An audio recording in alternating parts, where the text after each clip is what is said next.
Welcome back to Tough Men of Faith. RT, you're back finally? I'm back. After a couple weeks? 2 weeks. I think you should just permanently replace me. Did you find your perfect shade of makeup after last time? I heard, I did watch and listen when I was gone. Daniel Earl did a phenomenal job, so Yeah. I think Yeah, either he one carried was- us, and I was just here for the comments. Yeah, Yeah. it's good to have him. So, What's up? well, How you doing? Are you going to introduce our sponsor? Oh, yeah. Workforce Chaplains. That's it, right? Well, No, it's Daniel not did it. such a I'm good just job kidding. with it. He So did. Workforce Chaplains, Yeah. if you're needing, they provide chaplain to like corporations, Yep. different businesses of all different sizes. You should check them out. They do a phenomenal job Yeah. of just taking a holistic approach. We need Daniel back to give a shout Yeah, out to just our clip sponsor. that, man. That he's a small business owner. Yeah, So are you. He's just a good one. Yeah, yeah. Thanks a lot, buddy. All right, let's go. We have a guest with us today. Yep. We have Greg Alberts. Greg? Not Craig. Not Craig. Craig, yeah. Greg, welcome to the show. Well, it's good to be here. Thank Yeah. you for having Yeah. me. Yeah, we're excited to have you. I've been gone a couple weeks, so I'm still trying to figure out what we do here. But yeah, actually, I just explained to Greg kind of how we got this thing going. We're at Yeah. 3 or 4 years now. What is it? 70-something episodes? 70 some episodes. Yeah, I think so. Okay, 85 85. episodes. 85. For those that are counting. Did you think we'd make it this far? No, I thought we were done after 5 or maybe 7. Yeah. First one was rough. You remember that? Yeah, vaguely in Yeah. that closet. Yeah. Well, and did we start during COVID?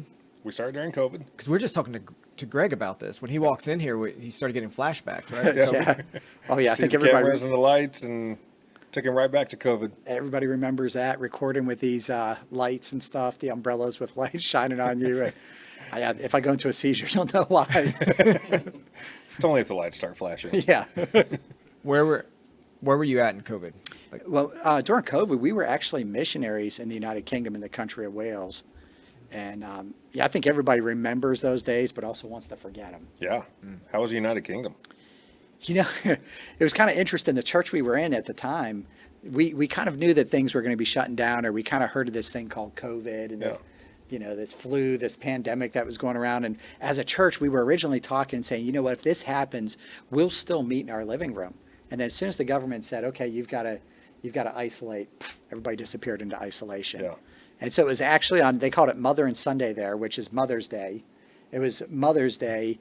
2020 was our very first recording live. Well, I recorded. I didn't do it live because I didn't want to mess up. So I recorded everything. Yeah. And then I figured out how to put it up so it looked like it was live. Nice. Yeah, that was interesting too. I remember you try to do it and you're in the house. We had 4 kids, so there were 6 of us living in a house. And I would try to get up early in the morning because everybody was sleeping. And I'm a morning person, so I'd get the lights set up. I'd get everything set up. I would literally be wearing a shirt. I'd have a tie on because I'd Yeah. wear a tie then. And I'd have shorts on in my Vans. Yeah. You're the guy in his underwear with a Yeah. suit and tie on Yeah, top. Yep. I was kind of like anchor man. And so I can remember one time, one message in particular. Here I am, I'm recording. I'm about 10, 15 minutes into my message, and my second son comes running down the stairs. What-do-do-do? And he's making all this noise, and I'm like, shh. Because the last thing you want to do is be 10, 15 minutes in. I wasn't real good at editing and things like that, so I was just kind of like, if there was an error or something, I'd tell my people to try to find it. Yeah. Because as soon as I started, I would record, and that was it. I wasn't going back and re-recording or anything like that. I thought COVID was going to be like the bird flu. I thought it was going to be over in 4 to 6 weeks. Yeah. And Yeah, I kind of did too. And I think for us too, when we were doing our ministry in Wales, we didn't know how long it would be. But to give you an idea, we left Wales. Actually, I guess it was 2020 when we started that. We came back to the States because we were bringing one of my sons back, and we maintained our ministry there. And I was amazed. I ended up getting hired in Shelbyville, and I was there for about a year before they finally started going back. okay. So to give you an idea, I mean, it went on for, I think, 2 years or something Wow. over there.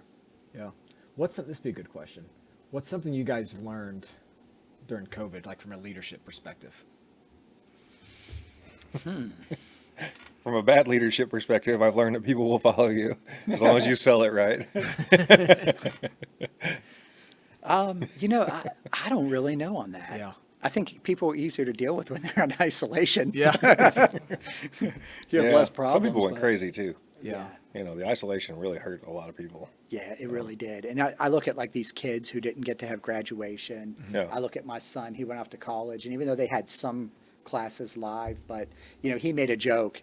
And, you know, sometimes you meet your spouses and stuff like that at college. He's like, I can't meet these girls. He's like, you know, they're wearing a mask and stuff. And he's like, I see this girl and I think she's cute. Then finally I see her pull down her mask and he was like, whoa. Yeah, third date and she's got ugly teeth. Yeah. So I think I think everybody's just going to be scarred from this, and it's going to take Yeah. probably centuries to get over it. Yeah. I just think about all the people that needed community and that were dependent on community. Yeah. And then all of a sudden they have to isolate and their community's gone and they kind of fall back into a hole, you know, not having that sense of community. Yeah. You know, I just look at the devastation that caused. Yeah, I think you're right. And I think that's something too, like in one sense, it's kind of broken that community. Yeah. Because I think from a leadership, there's a leadership answer for you now that I think about it. The church we're in, it kind of killed volunteers and stuff. And Yeah. it kind of killed that because, you know, the 80-20 rule. Yeah. 20% of the people do 80% of the work. I think it's more like 95-5. But, you know, that group of people, I think, got comfortable not doing anything. Yeah. And so Yeah. to get people to volunteer again, that was difficult. And then finding ways to make community was kind of interesting too. Yep. Because we had started an online Bible study. And as I was mentioning before we started recording, I mean, we had like 20-something people from like 14 or 15 different countries that were on this. And that's exactly what they were doing. They were looking for the truth in God's word, but Yeah. they were also looking for community. Yeah, I remember holding small groups in our house and masks. I mean, Yeah. you know, just to try and get some kind of sense of community again, and you know, going through church sermons Yeah. and kind of talking it out, and just you know, just having that community again. Yeah. Let's hear your story. So how did you get from wherever you were born at to So how far back do you want me to go? start at the beginning, and then let's get to Shelbyville, Indiana? Right? Okay. Well, I was born in Washington, Pennsylvania, just outside of Pittsburgh. Okay. Grew up in Pennsylvania until I was about sixth grade, and then my family moved from Pennsylvania to Connecticut. I didn't know it then, but I see now how God was preparing me to be a missionary then. Because when you move from an area, like most areas, I'm not sure how Indianapolis is or where you're at, but Shelbyville's a smaller town. Yeah. And it seems like a lot of people are born there and they stay there. Yeah. So they've got families and everything's around their families. Well, we moved into a small town in Connecticut where everybody was related. And so it literally took us about 5 years to be accepted in the community. Yeah, you were the outsider. Oh, yeah. Yeah. And I didn't really realize that. I did a little bit.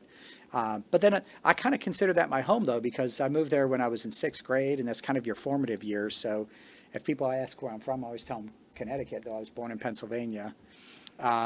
Grew up in Connecticut. I mean, they say about New England is true. It is spiritually dark.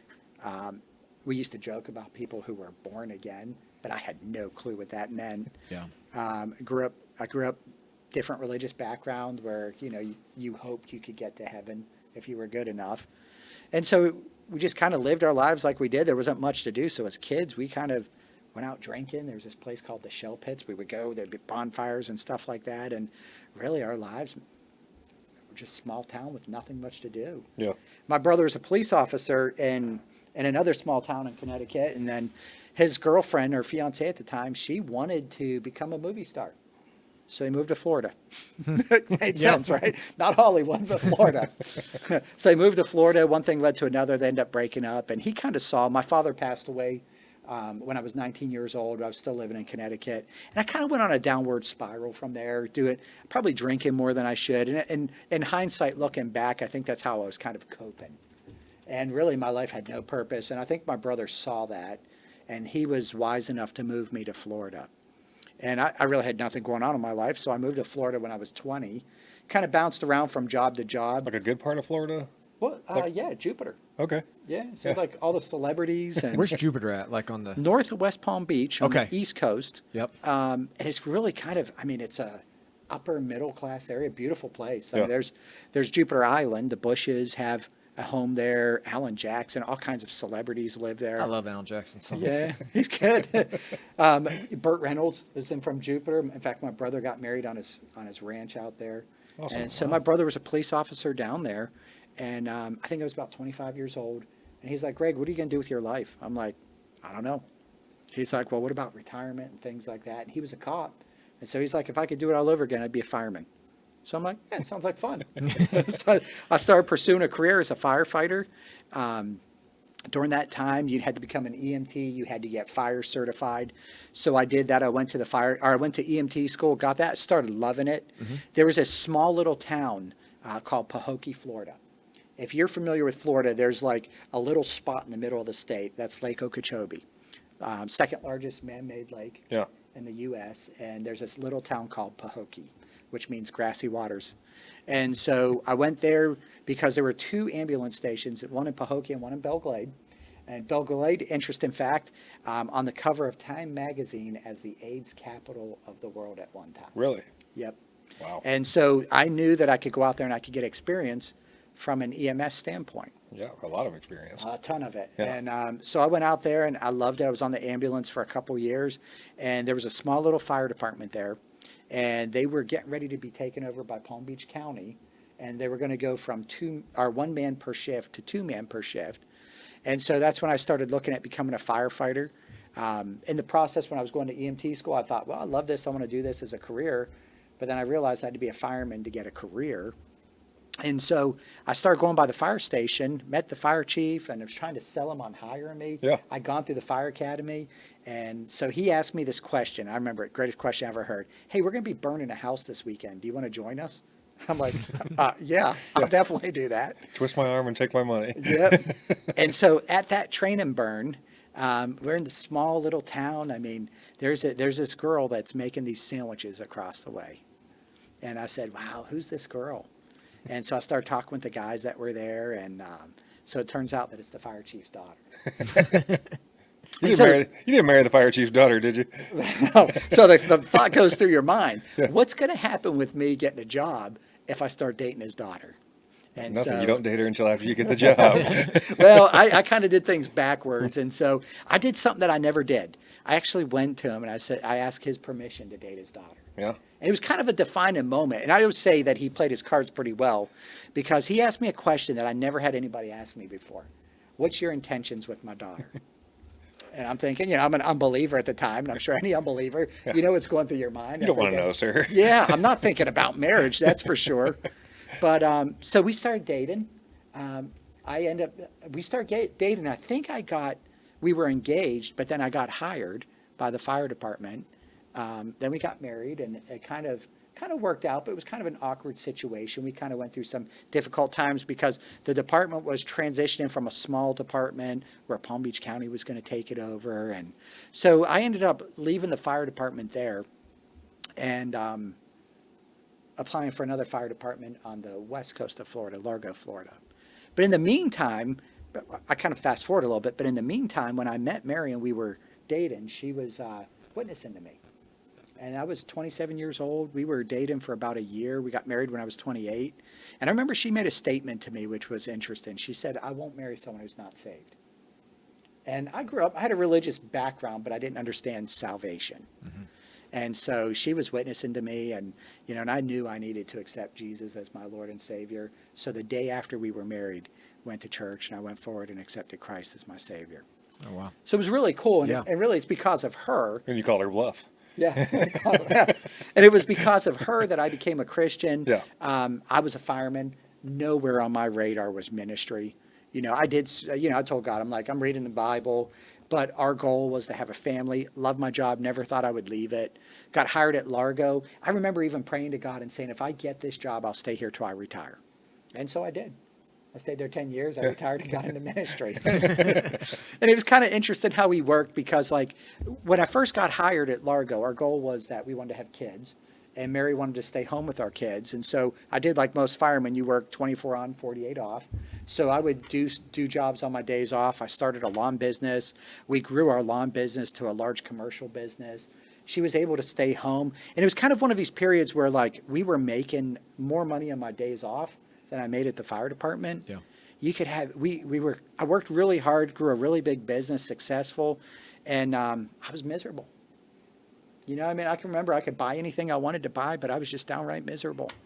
And I knew that there was more to it than that. And so I remember it was on my birthday, ironically, and I had a dentist appointment. we were getting ready to go to one of the toughest customers that we had the next day. It was this old age. It was like this 55 and older community. If you cut the grass and if you left grass on the sidewalks, they would complain if you blew off. I mean, they were just a nightmare. And I remember I had guys that were working for me, and the brother of the other crew leader or something like that, he came to me and he's like, we had just gone through where we blew some engines and stuff like that in our equipment. And he's like, the problem is my brother, you got to fire him. I'm like, okay. So I met with him and I met with his brother and told his brother that I needed to let him go. So that the moment I fired him, my entire crew, all the guys quit.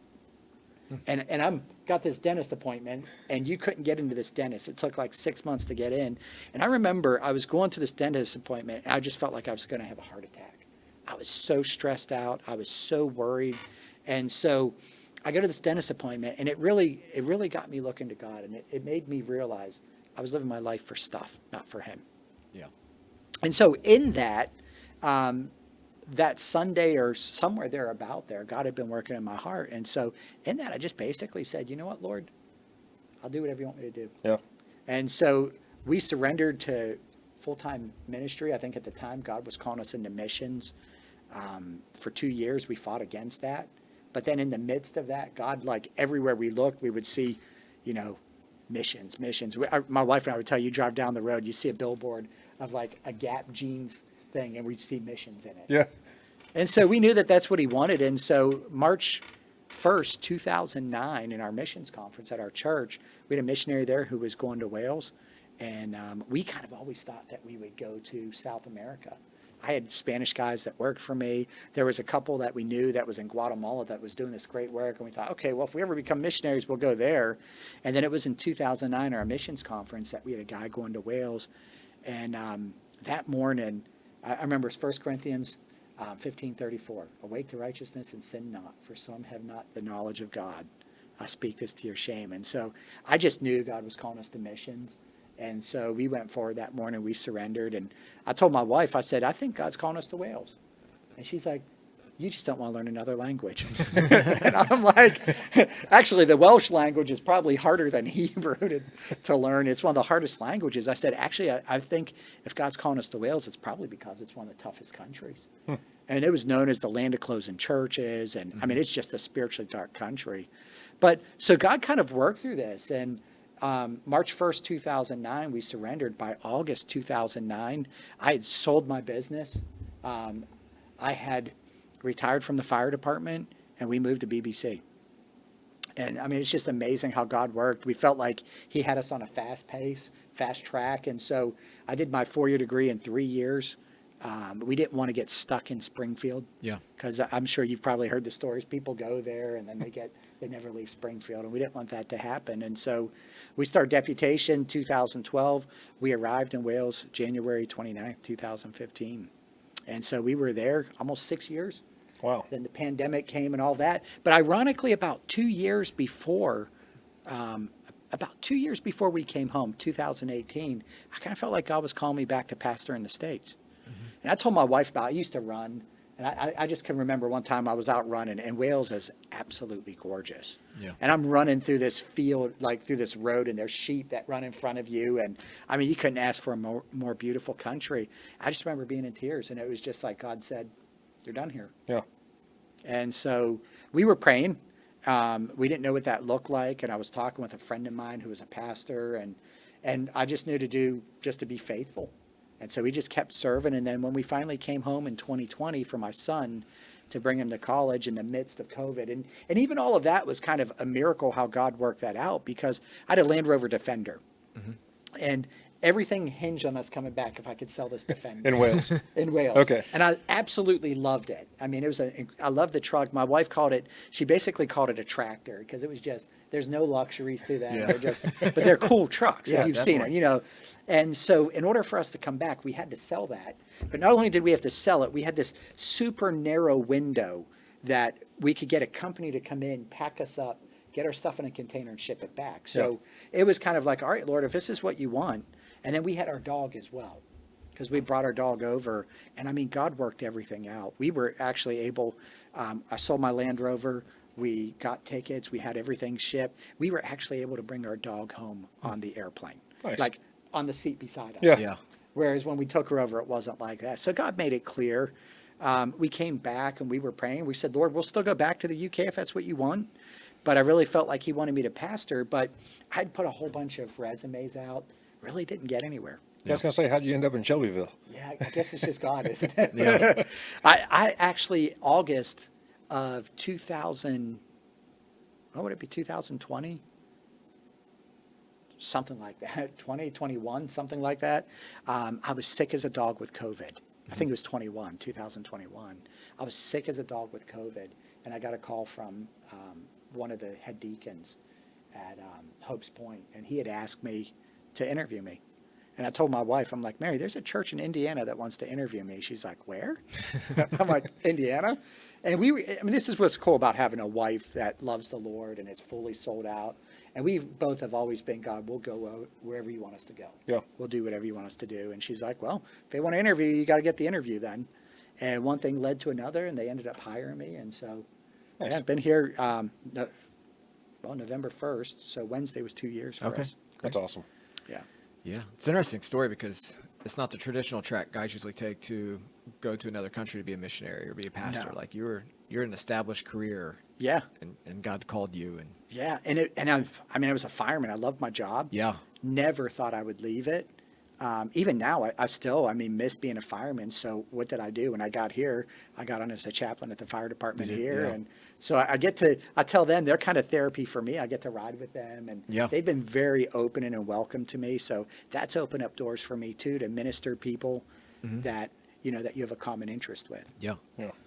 So, yeah, I never thought that would happen. But then I look at it now and I see how God prepared me in that. And I see how he's prepared me through having a business. And I think older in life too. And then coming from a religious background that was about works and things like that. So when you learn the truth, you're like, whoa, I want to teach everybody the truth. Yeah. yeah, And so, yeah, it's been an interesting ride. And that's for sure.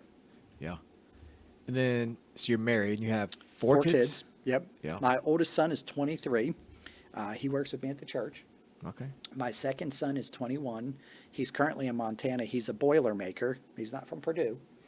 But he actually works on oil refineries. And he takes these like big, massive 100-pound bolts. And, so he works on oil refineries and does, I don't even know what he really does, to be honest. I know he's a boiler maker, Yeah. whatever that is. Right. My daughter, she's 19.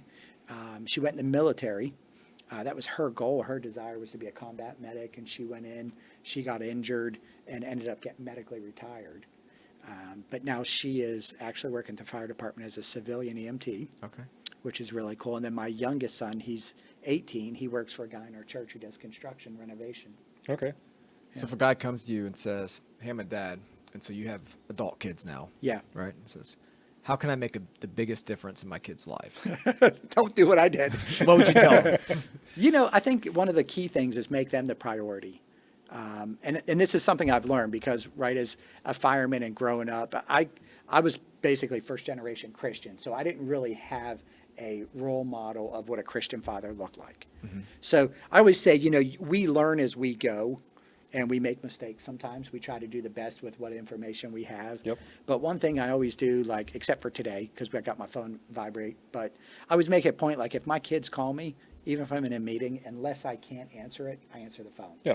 And if I'm with someone, I tell them, because I've learned in the past, like when I was a fireman and my wife was home with the kids, she'd be like sick as a dog. And she's like, honey, I need you to stay home today. And I don't know why. I just was so hard-headed. And Yeah. I've always put work first and everything else first. You got to make your kids a priority. You Yeah. got to find, well, I'd say that. You got to find balance, though. Yeah. Yeah. I agree. But you do have to love them and invest in them and guide them. Yeah. Well, I'm a pastor, and so I work in an office. I have my office, and we have an office manager and other staff around. But my kids have always known at the church, like, hey, you can come straight in. Yep. Right? Yep. No one can stop. If I'm in a meeting, you get to walk straight in. So they do that, right? So we have deacon meetings or other Yeah. meetings, and we're getting ready to start, and it's not uncommon for my kids to come busting in the door.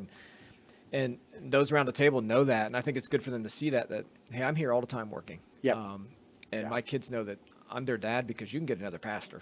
Yeah. You can get one a lot better than I am. They can't get another dad. Yeah, So- and I agree too, because this is something that I've learned too. In ministry, I think a lot of times people I think when you come in with wisdom and age and stuff, and even coming in with a career and like Yeah. me, where you've put work first, after I left the fire department, they still run calls. Yep. Life will go on without you, but Yeah. your family, you don't want to lose your family to ministry. Mm-hmm. You don't want to lose your family to anything. And so, at the end of the day, that's what you have as family. Yeah. Yeah. So what if he's going to ask a question about his marriage? He would say, what advice would you give to me? How long have you been married? It'd be 25 years All right. this year. So if a guy's getting ready to get married, what's some advice you would give him? Wow. It's kind of a loaded question, right? Yeah. It depends. Like, how long have they dated? I would say you want to get to know somebody before you get married. Yeah. We did something which was really awesome. I've never done this before because I'm still relatively a new pastor. But we had a couple that was in our church that were getting ready to get married. And we went through premarital counseling with them. Yeah. And so I look at that and I see how important that was. We never had that. Yeah. So I would want to make sure, like, if it's someone in our church, you want to be equally yoked. Yeah. You want to make sure you have things in common, because I think we live in a day and age now where marriage is just kind of throwaway. And I think Yep. people go into it, well, if this isn't going to work, we can always just get divorced. And that's Right. not an option. Yeah. Yeah. It should be a Well, it shouldn't be an commitment. option. Yeah. Yeah. Yeah. Yeah. And Yeah. so, you want to go into it, you want it to be a commitment. And Yep. so I would try to get with them and counsel with them, try to know more about them. Yeah. Yeah. Yeah, I agree with that. Premarital counseling was a good thing for us too. Just put a lot of things out there that we wouldn't have probably talked about for a while. And the guy that did our premarital counseling, he was no holds barred. He'd just go right in and he'd ask even the tough questions or the embarrassing questions that you didn't want to talk about. And he just jumped right in there, and it was good. It's really good. I think today, too, in the day and age in which we live, or at least in the past, people were afraid to talk about things. My wife and I, we're not afraid to talk to couples about sex, about money, Right. about the difficult things. Because I think you're right. You have to know. Yeah. You have to be able to answer these things, because these are things that are going to potentially cause problems. Well, that's in what the they're going to future. fight about, right? Yeah, Sex, absolutely. money, children. Yep. That's Yep. Jobs. That's jobs. Yep. Um, But sex, money, children. Probably about in that order, too, right? well, I do a good job of not getting in trouble on this podcast with my wife. You do. I do not. Nick doesn't always. My wife listens to every one. Oh, really? And then she comes back and she's like, I can't believe you said this, or I can't believe you said that. Yeah, and she doesn't even know what gets edited out that she Right. doesn't hear. So Yeah. Yeah. Well, I'm sure, too, as a pastor, right? Like when your wife's sitting out there, if you mess up because you see her doing this, She does that quite a bit. Yeah. I'll sit behind her. or she does this. Yeah. I've learned. I grew up with a dad who loved using his kids and his wife as examples and illustrations, and I'd watch him take the wrath of that every time we'd go to Sunday dinner. Yeah. So I learned from that, and I don't use Karen as illustration material. So That's smart. Now your kids, on the other hand. oh, my kids are Yeah. free game. I don't care if they get mad at me. I think my kids are learning that, too, that, they're always an illustration. Yeah, that's part of being a pastor's kid. Yeah. It's a rite of passage. Well, this has been great having you on here, It's been talking good. through some things and hearing your story. I didn't. So we've only met a couple times, Yeah. but I didn't know all that. So, Yeah. yeah. Yeah, it's kind of, I guess I'm like Shrek, like an onion, right? Yeah. Peel back the Just peel back the layers. layers. But we have a lightning round Okay. where we ask some questions. All right. Nick, you ready? Yeah. Go ahead. Who would play you in a movie? Jim Carrey. Jim Carrey. Yeah, that's pretty good. I like Jim that. Carrey. I think about like Ace Ventura. That would probably be me. Yeah. Jim Carrey, the fireman. Yeah. Or maybe Dwayne The Rock. I would probably say we're probably equal. Yeah, I see you. Yeah, I see your equal physique there. Yeah. Just because I have a bald head, I guess I think I look Well, okay. All right. If you could meet one person from history, Yep. not Jesus, who would it be? Ooh. Gosh, that's a tough one. I mean, because I guess it would be Noah. Okay. Yeah, I think it'd be Noah. I think it'd be really cool to see a guy who had so much faith to build a boat Yeah. And so much opposition and so much opposition. Yeah. Yeah. to keep on going with it. I mean, It would be him, or I would think it would be Cleopas from The Guy on the Road to Emmaus. Yeah. Because I've always thought that would be so amazing to, like, going back to Jesus again, so I guess I kind of went around the question. Yeah. But to hear him explain every aspect of the Old Testament, Mm-hmm. so I think, Cleopas to be there and to be like, whoa, Jesus, I didn't even realize it was him. And he's telling me all this. Yeah. And then all of a sudden, boom, it was him. Yeah, so no one said him on the podcast yet, so you're the first one to give a Cleopas answer. Okay. And I imagine a lot of our listeners now are Googling that to find Who's out who he is. Cleopas? Yeah, but, Luke. yeah. Know what we got. All right. What's a book you'd recommend? Yeah, book you'd recommend. You know, I don't read. I'm not a tremendous reader. I'm terrible like that. Yeah. I'll read the Word of God and I study it and I love the Word of God. What about podcasts? Beyond Tough Men of Faith, what would Well, you I was recommend? going to say that's my favorite podcast, but Yeah. I really did like. You remember the book Radical when it came out? That was kind of transformative David when Platt. I read that. Yeah. Yeah, I thought that was really good. I would have to say, but you know, I also like James Bond books too. Okay. Growing up, and then do you know Spencer for Hire and stuff? I don't. See, and now I'm going worldly on you on this, but Is it fiction? I guess yeah. Okay. And it was he was like a detective in Boston, Okay. and so Okay. growing up in Connecticut, but Yeah. yeah. So I kind of like the Spencer books. I kind of like James Bond. Okay. But then if I wanted to be spiritual, then Yeah. I'd probably lean towards, you know, like, yeah. You don't have to be Radical or something spiritual like on here. that. We have Nick on this show. so Okay. it's- I wasn't sure what the rules are on that. Yeah, so but- there are really no rules that Okay. Nick hasn't already broke. So Right. you're good. Well, good. Yep. There's never- Is that accurate? No, it's pretty close. Yeah. Okay. Yeah. Yep. Blake's had to edit out some language and some words, and Yeah. I've eliminated using 4-letter words on here, which is good. That's Stick to 3 letters. Yeah, 3 letters are fine. That's Go to 2, Yep. you can't get in trouble. Yeah, right. all right. Well, we appreciate you coming on. Yeah, thank you. Yeah. Yeah, it's great to be here. Yeah, good Thank hearing you. your story. I like How hearing can, how a normal guy can, normal guy can go into ministry and go into missionaries and go into being a pastor. And Yeah, and You you know. know, I got to be honest. I mean, when I look at it too, I don't think I'd ever in my life, looking into the future, thought I would have done this. yeah, But then I can see how, looking in the past, how it's beneficial. I didn't ever think I'd do a podcast. I get Yeah. it. Yeah. You know, and so you can see how the experience you have in life and Yeah. how it can be Never beneficial. thought I'd be but- friends with a pastor. Yeah, and I just laugh, and I always say, God has a sense of humor. Yeah, Because he if sure he can does. use me, he can use anybody. How can guys connect with you? Like, so if they're in Shelbyville and looking for a church, or if they're in Indianapolis and want to drive a little ways, or Well, Cincinnati want to drive a little ways. Yeah, we're pretty easy. Hopespoint.com Okay. or my email is galbert@hopespoint.com. Or you Yeah. can always reach me very easily, 911. Okay. Used to be that, not Yeah. anymore. That's awesome. Yep. All right. Thanks for joining us. Thank you. See you guys next week.